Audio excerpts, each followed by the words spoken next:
In today's episode, I am joined by the founders of Service Physics. Service Physics is a professional services organization that helps restaurants to optimize their restaurant experience so that they can drive the best productivity for their staff, for their guests, and deliver on the guest experience that everybody promises. Brian and Steve go really deep. I got super nerded out on the things that they've done for people. Love to share that episode. Please stay tuned till the end because we talk a lot about how some of the biggest brands in the country continue to optimize to make things better. If you don't know me, my name is Jeremy Julian. I'm the Chief Revenue Officer for CBS North Star. We sell the North Star point of sale solution for multi units. Check us out at cbsnorthstar.com. And now, on to our episode. Welcome back to the Restaurant Technology Guys podcast. I thank everyone out there for joining us.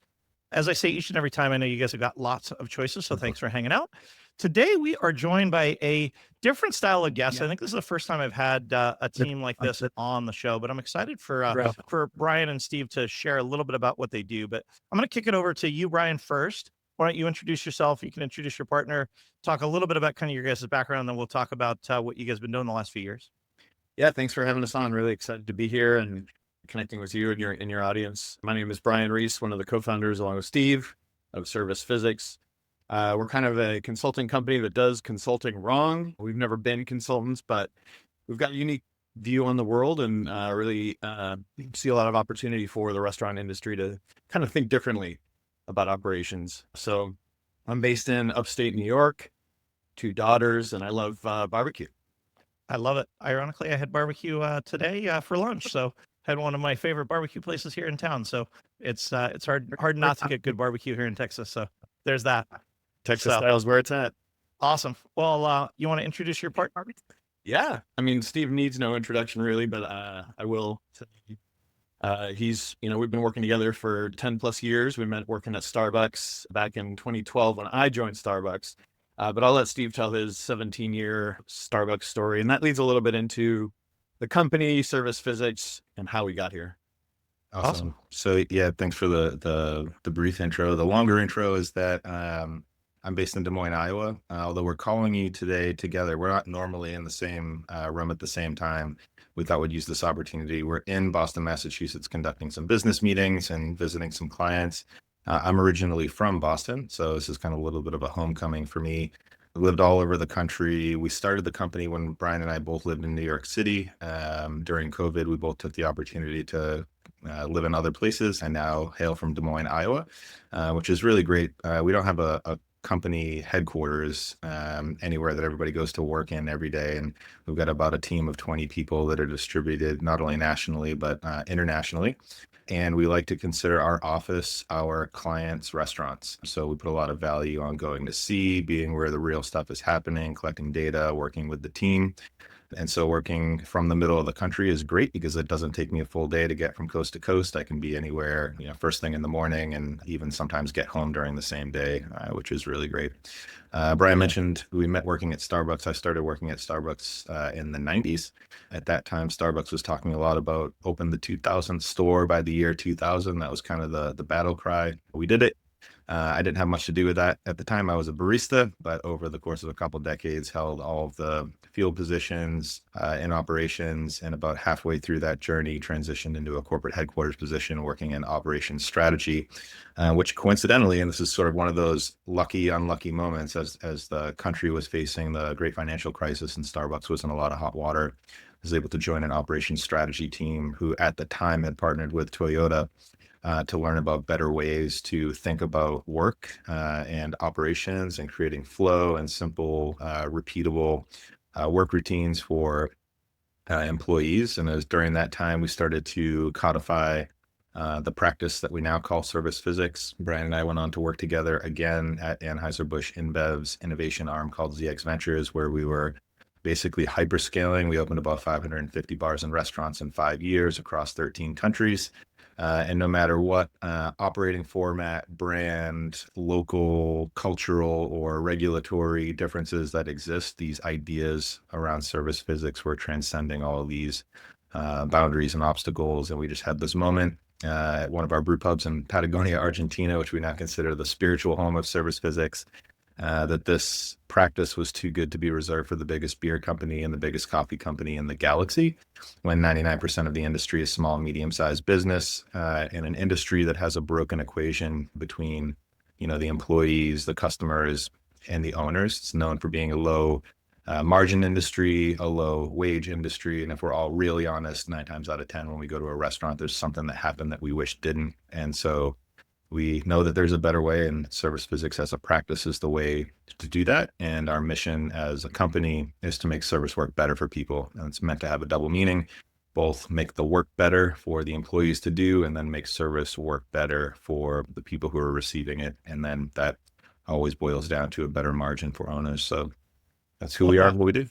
Love that. Well, and I know we'll dig quite a bit into kind of how you guys do what you do. For our listeners out there, and I've got so many introductions to give to you guys after that intro of people that I know are aligned with what you guys do and might do it a little bit differently or do it in a different way that could be adjacent. I think we could probably also rap about some of the former Starbucks people that have now spun off that we also do business with and have been on the show. So, but you guys talked about kind of, I don't know, say lean manufacturing and Kaizen. I know that was part of what we had been talking about.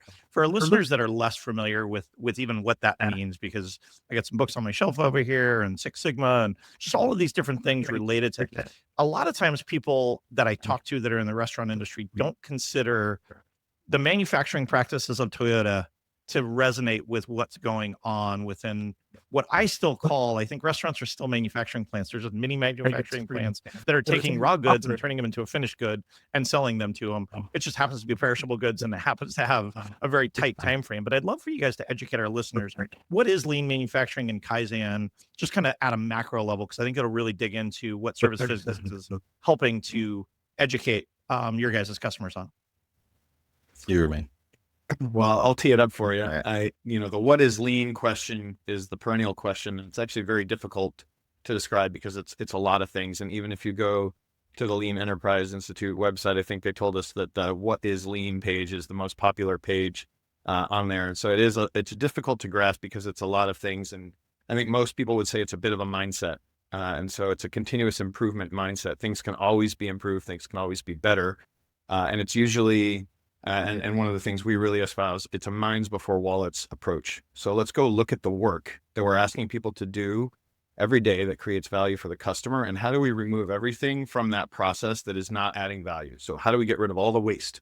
There's lots of waste in every production process, and it's sort of just a fact of reality. That's why we call ourselves service physics. There's a physics to the work that just requires you to pick things up and move things around. But if we can reduce the amount of motion waste or waiting waste in a production process, that gets back to that making work better for people. So, Steve? Yeah, the thing I would add to that, and this is a little bit of a provocation for you, but lean is a technology. And so we often think about technology as being digital or having wires and clouds and APIs and all these things. But when we were invited to be on the podcast, the first thing I thought was like, what business do we have talking about, digital technology? But then when I started to think about, the definition of technology, it's more about the application of scientific knowledge for practical purposes than it is about like hardware and software. But even it's also taking a process and accelerating it to help create a better guest experience and a better staff experience, which ultimately is a lot of what you guys do. Sorry to interrupt you, but I just think it's so critical to understand that technology for technology's sake, and I say it all the time, is worthless. Technology that makes the guest experience better and the staff's experience better, and ultimately the shareholders' experience better, is where it's at. So sorry, I'll let you keep going, but that is so critical for people to consider because they don't.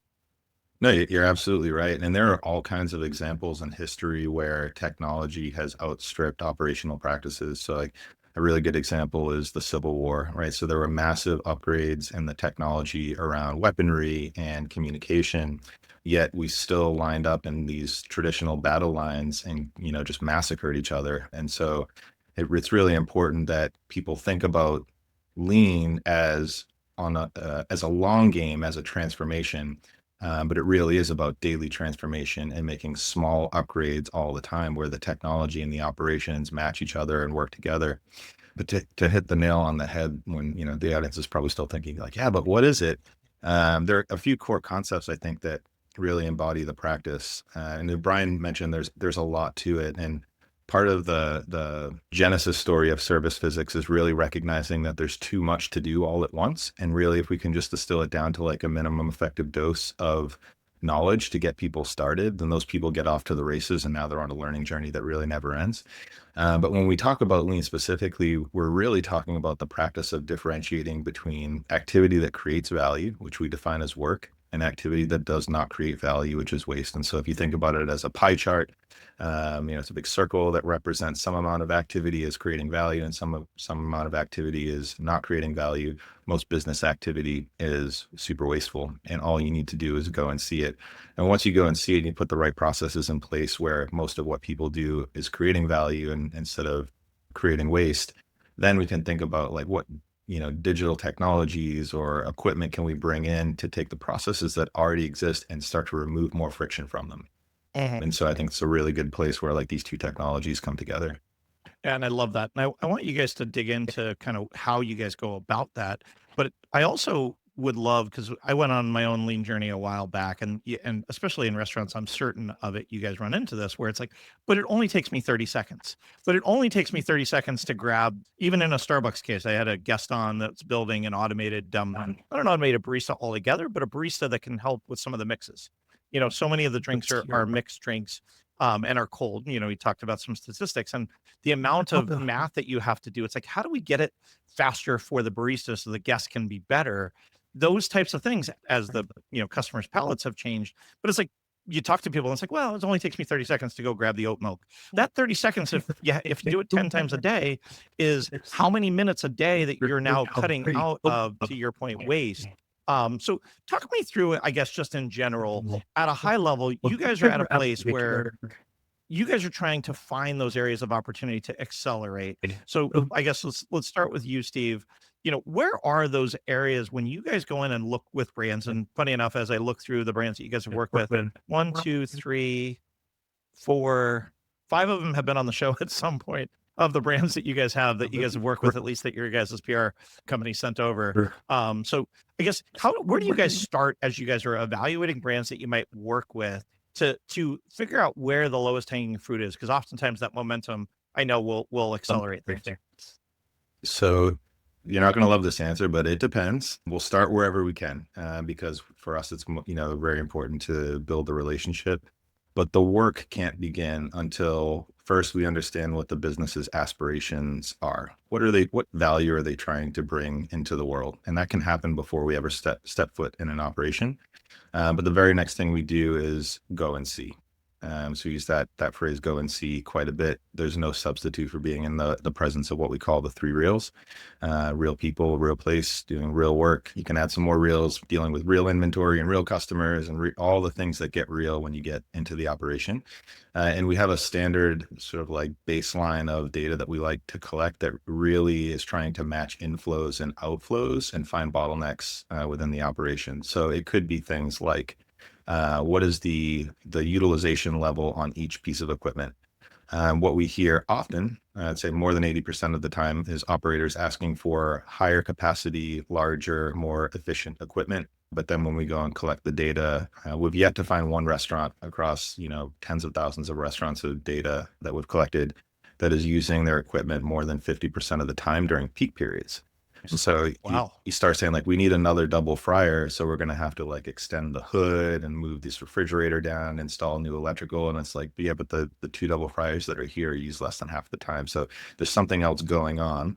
The next thing we'll do is look at how people are spending their time. Are they actively working on something? Are they idle, not working on anything? They're ready to do work. Are they walking between 2 points? Are they completing some tasks that could be done later in the day? And then we try to get a match between the equipment utilization and the human utilization. And, the practice of lean helps us put people and equipment together in sort of like a well-orchestrated ballet so that we can keep that equipment running, keep the machines busy so we don't have to make the people busy. And often the people are like busy moving around from place to place. And so motion Kaizen is usually like the first place we go to drive improvement, because sometimes it's impossible to see the other opportunity that exists when there's a whole bunch of like noise and the motion that's happening on top of that. So Again, understanding what the business aspiration is, going to the operation to collect some data, understand the current state, and then doing some motion Kaizen to calm the noise a little bit. And then we start to think about like, how does this system perform today versus how could it perform in the future to get to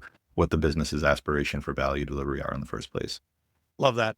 I'm going to pivot to you, Brian. So how often do you guys walk in and have a misalignment from what the business says they want versus what actually happens when you get into the operation? Because we see that often.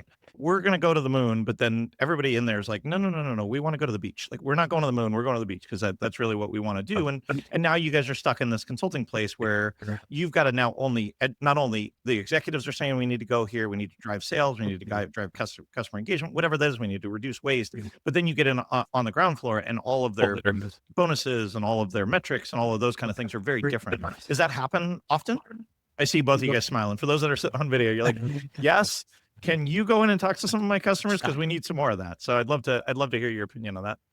Yeah, I mean, unfortunately, it does happen more often than we'd like. But another piece of the lean approach is systems thinking. And so the reason I bring that up is, we've stumbled into or, just sort of developed and evolved our sales process so that we can kind of weed out some of that misalignment ahead of time. So we really try not to start an engagement without a really clear alignment to that scope. And to your point, like, are we going to the beach or are we going to the moon? We try to align that before we sign on the dotted line together. And I think for better or worse, oftentimes that has killed opportunities for us as a business. But to your point, there's no, and maybe like another lean saying would be, there's nothing so wasteful as improving that which should not be done in the first place. So if we're trying to improve a system that's designed to go to the moon, but management wants to go to the beach, that's just all waste and all time spent not rowing in the right direction. So we really try to avoid that as much as possible.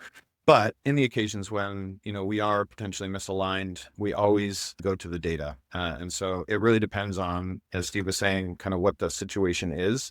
But I guess I'd be remiss if I didn't mention that we have an app on the App Store that allows operators to go into their operation and collect this data, the same data that we would use to go and understand, not just like the typical metrics of sales or throughput or, average order value and some of these other things, but, what are those leading indicators? What's happening in the operation and how can we quantify that and show that this upstream process area is actually what's driving or limiting your ability to sell more to your customers or driving those really high wait times or, those kinds of issues. So we really try to let the data do the talking. And in fact, we'll go into an operation and meet an operator for the first time and they'll say, well, what do you think? We say, well, we don't have any data. And so we'd prefer to wait until we have the data to draw any conclusions because, opinions are just that. And so much of, we say we do consulting wrong. So much of restaurant consulting is folks leveraging their, experience and just giving their opinion. And we really lead with data and try to let the data do the convincing that maybe the moon is the right place to go instead of this beach. And so we'll take that approach whenever there seems to be a misalignment. Just like, what does the data say, and how can we look at reality versus a made up fiction of reality? Can I add a little bit to that before the next question? So Brian mentioned earlier that lean is really a mindset. It's a way of thinking. And one of Brian and I both worked in Fortune 500 companies for more than a decade, and Brian was with the Department of Defense before that, so not a Fortune 500 company, but also a massive organization. And we know what it's like to try to drive change within an organization. There's a lot of politics, there's a lot of competing priorities, there's competing for budgets. One advantage that we have is that when people come to us, they've already completed the most important step of problem solving, which is admitting that you have a problem in the first place. Yeah. And so we're already past that. When things don't go wrong, and Brian said that we could kind of weed some of this out in the sales process, is when folks come to us because they've been pushed to us by somebody else, or they're too proud to admit that there's something wrong. It's usually not going to be a good match. The mindset requires us to really love problems and not try to sweep them under the rug. Like, the bigger the problem, the more upside there is in solving it. And so let's get up under it and find it. Well, and I think that was where my next line of questioning was going, Steve, was really wrapped around. I'm certain you guys often also find sacred cows within the businesses where the data shows you that you need to kill this menu category. But the CEO, it's his favorite menu category, or some board member, or it's what built the brand. Or we talked a little bit earlier, Cheesecake Factory for many, many years still had some of their CEO's favorite menu items. Fortunately, as years have gone on, but they used to have liver and onions still on the menu in the 90s. You don't really need liver and onions. I mean, and again, probably there's people out there that eat liver and onions every day, but like it's not really, in even the 90s, which is a long time ago, but still, it wasn't necessarily something that you would want to have. I'm certain you guys find sacred cows, whether that's menu items, whether that's the way you do business, whether that's we're absolutely not going to go to third-party delivery, or we're only going to pick one third-party delivery provider. Help us understand kind of how, not necessarily how you guys deal with the executives, but what is the mindset shift that you guys help people have to come through to recognize that there is a sacred cow that they at least need to evaluate from the data? Because as I'm thinking about our listeners, there's a lot of times they probably know there's a problem out there. They just aren't willing to look in the mirror in a very hard way to say, let me go solve this problem. I have like three things I want to say. I know. That's a good question. Well, I'll just kind of tee Steve up with one thing that I always go to, which is the voice of the customer. So we talked earlier about, lean being all about creating value for customers. And so I think it's really important to get clear on what that value is. And so we've developed a practice around, it's a consumer insights practice, but allows us to get really clear on what value is. What are they expecting when they pay, your restaurant for the experience, for the product, for the service? And so we can get really clear on what that is. And we've got a few stories of, when we go and actually talk to customers and ask them to rate your restaurant against what you said the value was, there's always something at the bottom of that ranking, right? And it's like really at the bottom. And almost every time that is some sacred cow that the founder or CEO is like clinging on to. And we've actually seen some success in saying like, look, this is what your customers are saying. We quantified it. We talked to them. This is just not important to them right now. Let's move on these things that we know we're really nailing in terms of value delivery. And we've got some opportunity, to deliver more value more consistently. And so let's put this one on the shelf for just a little while we go focus on what's going to really move the needle for the business. So again, it's just bringing that data back into it. But I'm amazed how many business owners don't talk to their customers with any regularity. So I would always advocate for the voice of the customer. Or even experience the brand as a customer. Sure. I tell people all the time, go order on DoorDash, go order on your website, go walk in without anybody knowing you're the CEO. There's a show on NBC, Undercover Boss. They, dress them all up and make them go experience their brand. And they're like, this was awful. Why has anybody even come here? It's like, well, why don't you do that? This is your opportunity. So sorry, Steve, I know you said you had some ideas on kind of that, but I want our listeners to hear that oftentimes we get stuck in these ruts and we don't evaluate, is it even really working? And we start to do these things, or we have menu items, or we have ways about going about doing business that really aren't working. And maybe it worked 3 years ago, 5 years ago, 10 years ago, but it's not anymore. And we still do it. And it's hurtful to the staff. And I think of even something like curbside. There's certain brands that are still trying to kill it on curbside. And there is no curbside anymore. It's all third party. So sorry, I'll let you, but that's an example of where curbside 10 years ago was the hottest thing ever. It's no longer nearly, so keeping 8 spots out in front of your restaurant for curbside, for some brands probably doesn't make sense. So sorry, Steve, I'll let you keep going on those thoughts though, man. No need to apologize. And I totally agree with you. And sometimes the things that we do had a purpose at one point in time, and we've created a new story around why we still do it. And sometimes it's still important, yet the story behind why it's important has changed. So we worked with a fast casual brand in New York City about 4 years ago, where the leadership was convinced that the sort of follow your food model and the line they had set up was all about showing variety and availability as value for the customer. And in our insights, what we found was that the primary value was that the customer wanted to make sure that the order was accurate. So the things they wanted to end up in their bowl, it was actually ending up in their bowl. So we were able to kind of like myth bust, like it's still important, but it's not important for the reasons you think it's important. And another example from a cannabis company we worked with years ago, where the founder was hell bent on this value of nostalgia being part of the customer journey. We needed to bake it into the operation through work routines and standardization. And it was the lowest ranked value out of all the things. And so the leadership team who was struggling to get the founder over that hump was able to like point to the data. We were out of the conversation at that point. We just provided the opportunity for them to shift things in the right direction. So I think to echo what you said, it's super important to get that experience from the customer's point of view of like how they're experiencing the brand. Equally important is experiencing how the worker is experiencing this. And so this is a digital technology or equipment technology that is new and we're using quite a bit is the Meta Ray-Ban glasses. And so you can put these glasses with clear lenses on anybody working in a kitchen and record 3 minutes of video.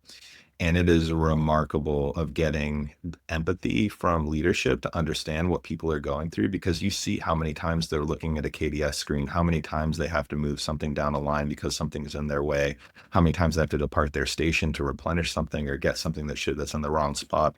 And just in those 3 minutes, you've opened up the leader's mind to all of the opportunity that exists. And then you put that alongside some quantitative data and then an opportunity for like what the ROI of solving that problem is. And it's super, super effective. It's funny that you say that because that was where my next line of questioning is how do you also make the staff understand this? But again, all too often, I think the staff has a lot of the answers to some of the problems that you might have out there. But for some reason, their voice isn't heard. You guys talk about, Brian, you talked about, the voice of the customer, ensuring that the customer is heard. But how do we also create a culture where the staff oftentimes has good ideas that they can solve these things? And I know certain brands, it's culturally embedded in who they are and what they do, where, the cream rises to the top and these people continue to work their way up and they listen to them and they make changes. And then there's other brands that are like, no, we know better. We've been doing this for 30 years, shut up and just do your job. And I don't really care. I love that idea of the Ray-Ban suggestion, because that is a real life, tangible way to live in their shoes, but not screw up a Friday night shift trying to run the pizza station because you don't know how to make a pizza because it's been 30 years since you've been on the line. So are there any other examples of how you've seen people do it effectively to take the data that you have at the staff level and bubble it up to the top? One thing I just want to hit on this point of like helping the worker solve problems. So I believe in empowerment and I believe that people do have a lot of good ideas, but I do not believe that as humans, we are born problem solvers. And so I do believe that every organization should invest in problem solving acumen in their team from day one. Let's understand what a problem is, how to define it, understand things like motion does not work. And in that case, and this is to answer your question, like a good way for somebody to step outside of the work they're doing and watch what's happening to start to just understand that there's a problem in the first place. Because if you go to work every day and you're working 40 to 60 hours a week on your feet, it may not seem like walking back and forth to the refrigerator is a big deal. To your earlier point, it's just 30 seconds, it's just 5 seconds, it's just 1 second.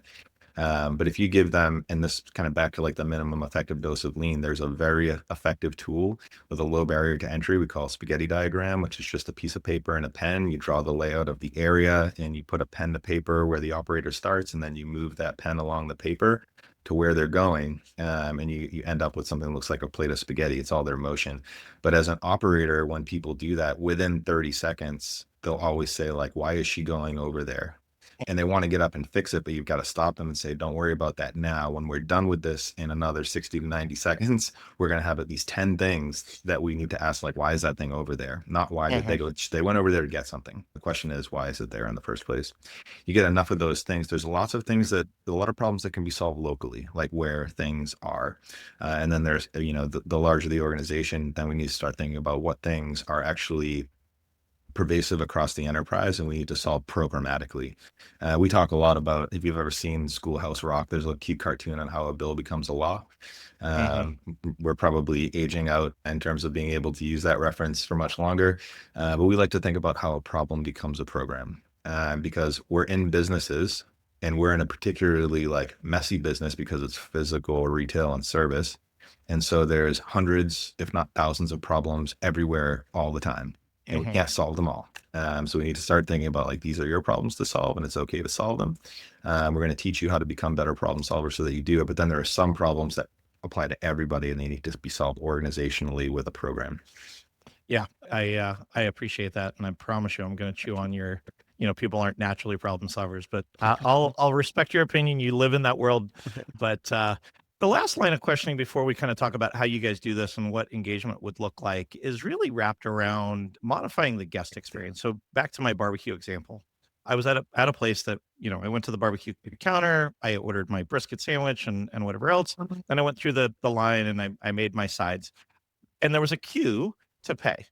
And they added a second cashier, which is really the takeout second cashier, but it created an environment for me where I was like, okay, do I stand in queue and I wait one more? Do I walk 10 feet across the way? And it's this weird deal. And I was there for business. So I had a couple other people with me, and were they going to follow me? Were they not going to follow me? But I even going back to former employers of your guys's, I've sat at Starbucks. I was sitting at my daughter's softball game the other day, or practice, and I was sitting working at a Starbucks for a couple of hours while she was at practice. And it's just very different guest experience than it was 10 years ago at Starbucks because of the way they do those things. Talk to me a little bit about how you guys go in and go, this is really hard, because in Starbucks, not all of them look the same. Not all of the Dave's Hot Chicken look the same. Not every drive-through lane looks the same way. How do you guys deal with that side of things? Not every kitchen. Again, we talked about Cheesecake Factory earlier. Every kitchen in their brand, they've got 12 different prototypes across their 300 stores, and every one of them is a little bit different. Plus, the menu mix is a little bit different. In the Beverly Hills store, they sell more salads than they do in Woodland Hills, and so they need a bigger pantry, and they need a less. So, help me understand how you guys even consider those things, because there's both the guest side and then really what works at one doesn't always work in all of them. Building the problem solving mindset, to your point, Steve, is great.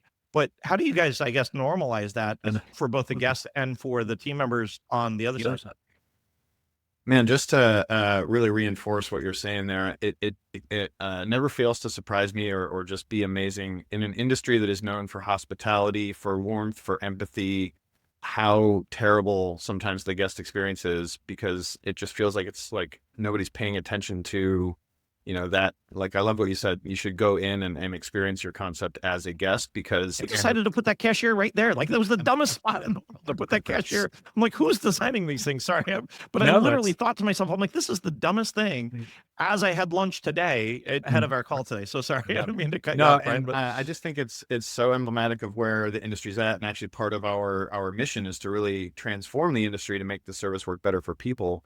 But that really is, how do we make that work, that the team is doing, serve a guest experience? But now we have to think, okay, well, what is that guest experience? And I think, again, when you talk to a founder or a restaurateur, a lot of times you get this sort of like what we call fiction, right? We've got this idea in our heads about what we want the guest experience to be. And it's honestly, it's not very granular. It's not very tactical, right? It's like, we want people to be overwhelmed with a sense of awe in the variety of, and you're like, okay, hold on. But where am I paying? And so I think it's just like, how do we take this down? And I think the other thing that happens is you get a little measure of success and you start to expand, and all of a sudden you start solving your problem, not the guest's problem, right? And we call that operations for operations sake. And this is back to solving the problem solving thing. Like, are we solving the right problem in the way that's still going to create value for the guest? I just think there's no substitute for standing and watching. Whether it's watching your operation, how are those pizzas getting produced, or actually watching your guest experience. So that customer who's ordered from their phone, are they walking in and knowing exactly where to go and how to get their order? Or are they having to like take a beat, look around, see if there's a sign, decide if maybe they want to ask somebody? Do I just wait? Maybe somebody's going to call my name. Like, those guest experiences are terrible. And just to this is not a small problem. Even at Starbucks, I used to rip the store design folks. Every time they would show the design for a new concept or a new store, there was never a person in the picture. It was always this beautiful, there's this wood paneling and this marble tile and all, but not a single person, not an operator, not a guest. So I just think there's an opportunity in the industry to be more human centric in thinking about not just the work that you're asking your operators to do, but also like really being intentional about the guest experience at a very granular and tactical level. So there's some tools your listeners can, research a little bit, journey mapping, empathy mapping. These are all ways to put yourself in the shoes of your guest and say, what is that experience that I want to create for them? And then tactically, how many point of sale do I need? What are the different roles? How is the guest engaging? Is it a sign? Is it a person? Is it a mark on the floor? And that journey starts as soon as you have the restaurant in sight, right? And all the way through, I've received my order, and now I'm going to enjoy it, whether that's here or at home. So I just really would advocate folks go and observe their guest experience, especially if you're going to make a change to it. And I'll add one piece to that because it often comes up. Oh, I want handhelds for tableside ordering, in our point of sale world. It's like, does your kitchen have any more capacity to produce more food, or are you just moving the problem from here to there? I tell a very true story of a brand that I used to go to on a weekly basis, and then they really screwed it up with COVID, where they didn't do a good job of managing digital orders with in-person orders. And the digital orders were flying out the door, but the in-person orders were awful. And so as a guest, I was like, this sucks. I'm waiting for 45 minutes for fast casual food. That's not going to happen. I'm done. I'm done coming. And it was the third time that I'd done that because all of those orders would jump to the front of the line, and they hadn't done a good job with it. And I think all too often we don't think about those things. And so, Steve, walk us through what it would look like for people. We're at a place where we've talked a lot about the problems that you guys solve. I know we could talk for days about the hundreds and thousands of hours that you guys have spent out in stores, out working, both in your guys' career before Service Physics and then since you guys started the company. But what does it look like to engage with a brand? What does their engagement look like to, once they know that there's a problem, back to what you said earlier, how do they engage, and where does that first step in the journey go? So again, I think meeting with the leadership team to try to draw out of them why we're doing this in the first place. We often talk about something we call the story of work. And so every story ever told has a beginning, a middle, and an end. Our work story begins with the question of why we get out of bed in the morning. Like, why have we chosen to give our time, which is like the most precious resource we have. In fact, no matter how wealthy we ever get, we can't buy our time back. It's what's gone is gone. But we get out of bed every day and we go to give this time to a company. It's invaluable. And then that story ends with what the customer gets, whether your customer is an internal employee within the organization or the customer that's actually like ringing up at the POS and getting food and service. We often gloss over the middle of the story, which is the most interesting part, which is not why we get out of bed and not what the customer gets, but like how that goes down, how the work happens. And so, getting the why is super important. And then we'll go and collect the data and start to understand the what, and then more data, really understand how things are happening. And that's when we sort of like bring the team into Service Physics. And Brian mentioned earlier, we do consulting wrong. We don't have a single person on our team of 20 people with consulting background or sales background. It's amazing that we've been able to stay. And we're also not professional podcasters, so let us know how we do. But we're good problem solvers, right? So you guys have a passion. I mean, the one thing that oozes out of both of you guys is this passion to help make things better, to solve problems, and to truly look at where things are at and how can we make incremental changes to make the lives of the staff and the guests better. That's it. We engaged with Sweetgreen a few years ago, and before they hired us, the COO asked to interview our existing client base, and so we gave him some names, and he came back to me a couple weeks later, and I was ready for my feedback. I was actually a little bit nervous. We were still new and getting our feet up under us, and he's like, Steve, here's what I learned. Every client I talked to said the thing they love about working with Service Physics is that you make their problem your problem, right? Which is actually not a tenet of lean. Lean tends to be like, you're going to own your problem and then your coach is going to like help pull you through that problem. One of the things we've learned is like, yes, that is important. Building capability is really important, but you know what? This is a competitive environment and life is short. And when things are just like actually pretty clear, and if someone just had a different point of view, there is a best way to do this, then we should help them, because not everybody has enough time to go on that journey. We love to bring team members from the client team onto our team. Like that's an ideal engagement where they'll like dedicate a team member to us, half-time or full-time. That way, when the project's over, that capability resides in the organization, and they don't need to keep hiring us to solve the same problem over and over again, which is not why we started the company in the first place. So hopefully so you're not one of those consultants that creates work for you to continue to get billing. There's never consultants out there that do that. I'm sure you guys have never signed off on those transactions at the Department of Defense or in some of those other Fortune 500 companies that you guys have worked in, right? One of the things that we learned from our coaches at Starbucks, the Toyota folks, is that the technical solution is usually easy compared to changing people. And people are working in this industry. They're in environments that are set up in a certain way. There's you've heard phrases in the industry like time to lean, time to clean, and it's like, well, what if it was just like time to be ready for the next customer to arrive? Like that's also important, because if we're off cleaning when the customer arrives, then we're going to create a delay. Or could So we be spending time educating ourselves? Could we be spend time getting to know our team members so that we're helping? Yeah. I mean, there's so that's many it. different opportunities, but yeah, that old adage of time to lean, time to clean. It's like, no, let's help make the business better. That's right. And yes, cleaning has to happen, but we're going to schedule that. Sorry. And so yeah, so the technical solutions, they're there, they're available. They're not complex. Sometimes they're a little bit complicated, but really we're trying to design the work to be simple and repeatable. But if you cross your arms like this one way your whole life, and then somebody asks you to do it differently, and then to keep doing that 100 times a day, it's going to take a while for that to embed. So the sort of like quote unquote consulting part of it, the technical part, is a piece. There's a really important component that takes months after that, especially in large organizations, which is what materials are we going to use to create the case for change? How are we going to cascade this information through leadership to the front line so that everybody in the organization can walk in and say like, hey, what's happening right now is expected, or this is unexpected, and then be able to support and coach and to keep the sandcastle from crumbling into the sea, because these are service systems. It's not hardware and software. It's like human software without any housing in it. And so it's super. It's cultural change at the end of the day. I mean, culture is really how do we act here? Yep. And you have to change how we act here if they're making these organizational changes on the way they do things. And it's got to be supported from the top all the way down and from the bottom all the way up, or you don't end up getting sustainable change. You guys come in and do an engagement, and 6 months from now, you're like, what the hell happened? We had them working so well, and now they're back to their old ways, right? Well, it's really funny because you said, the consultant that figures out how to make more work for themselves as part of their deliverable. I think, again, probably more lucky than smart. But to your point, the change and the culture shift takes time.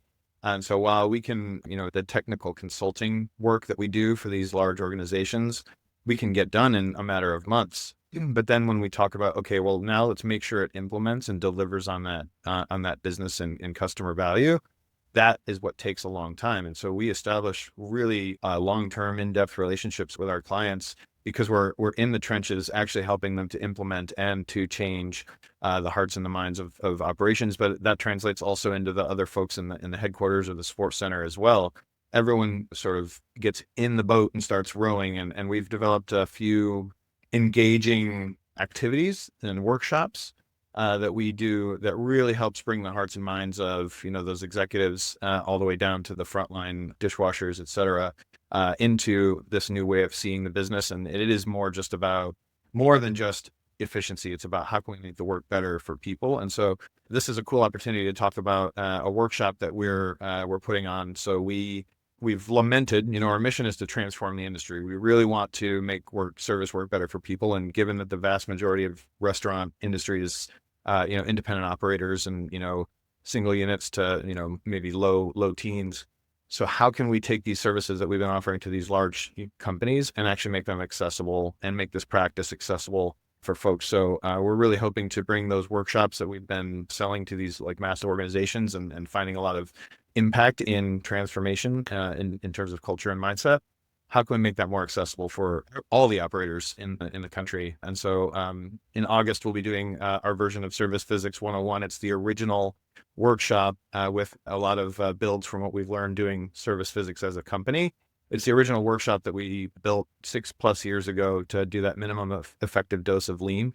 So we'd really love to, kind of stay connected so that when that's coming out, folks have the opportunity to participate because we really want to see the industry at large transform and really think about work differently. And so this workshop is our next problem solving step to see how we can kind of reach out beyond just these deep pocketed large companies. And it's in Dallas, so it's in There your you go. hometown. Yeah. So we better figure out how to make our way there. So where do people find that? Where do people find you guys online? And I know the website, but I guess why don't you guys read off the website, and then what other ways would you say that people should stay connected? So if they can't make the Dallas workshop, but they want to stay connected and learn, how should they engage? And here's where you guys do your sales pitch. How do they engage with you guys? How do they sign up? They're a large brand. They got $1 billion in sales, and they're going to need to figure it out down to the mom and pops. Tell them how to engage and how to stay connected so they can continue to learn and continue to grow and make the world a better place, like you guys have been saying. Yeah, www.servicephysics.com, and keep it simple. We also keep it simple enough that our email addresses are our first name and that domain. So steve@servicephysics.com, brian@servicephysics.com, or if you don't want to go right to us, contact@servicephysics.com. LinkedIn's a great place to follow us individually, or you can follow the company page, which try to put updates there. And that's it. We're trying to get more active on the national circuit as well. We've done National Restaurant Association the last couple of years in a row. We'd love to have the booth there and have former colleagues, folks we've been talking about doing work with, and just anybody else who wants to stop by. This year we did the spaghetti diagrams. We had a giant screen up with a couple of cooks working in a restaurant and had people, sort of trace their motion through the restaurant. It's, within 30 seconds, you've kind of got it and you can go back home and do something with that. But yeah, we hope to see as many people as possible, and whether it's to engage and learn more, or you've done some research on your own and you've had a win, anything you can do to help us understand and contribute to the larger body of knowledge of service physics, I would love to hear about it. Love it. Well, if the service physics thing doesn't work out, you guys did great on your podcast. You're not professional podcasters, but I appreciate you guys jumping on. To our listeners, guys, I know you guys have got lots of choices, so thanks for hanging out. Hopefully you guys learned something today from the service physics team. If you haven't already subscribed, please do so to the show on your favorite listening platform, and make it a great day.